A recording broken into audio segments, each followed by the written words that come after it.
नाशिकमधील कथित कॉर्पोरेट जिहाद प्रकरणातला आरोपी निदा खान सध्या फरार आहे। संपूर्ण प्रकरणात निदा मास्टरमाइंड असल्याचा पोलिसांना संशय आहे। गेल्या 22 दिवसांपासून बेपत्ता असलेल्या निदाचा पोलीस शोध घेत आहेत। आता एमआयएमचे माजी खासदार इम्तियाज जलील निदा खानच्या पाठीशी उभे राहिले आहेत। केवळ मीडियाच्या सूडबुद्धीमुळे निदा खानच्या कुटुंबाला वेदना झाल्यात। निदाला यातना आणि भीतीचा सामना करावा लागतोय असं जलील यांचं म्हणणं आहे।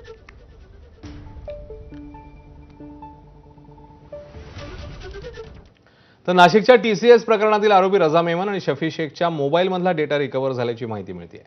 यामधून महिलांवर अत्याचार आणि धर्मांतराच्या प्रकरणांमध्ये आरोपीच्या मोबाईलमध्ये पीडितांसोबत झालेले संवाद उघड झाले आहेत। धर्मांतर प्रकरणामध्ये आरोपी कट्टरपंथी संघटनांच्या संपर्कात होते का याबद्दल काही पुरावे मिळाल्याची माहिती समोर आली आहे। या प्रकरणी आरोपींच्या मोबाईलमधील डेटा आणि तांत्रिक पुरावे गोळा करून कोर्टामध्ये पुन्हा आरोपींची वाढीव पोलीस कोठडीची मागणी केली जाईल अशी शक्यता वर्तवण्यात आली आहे।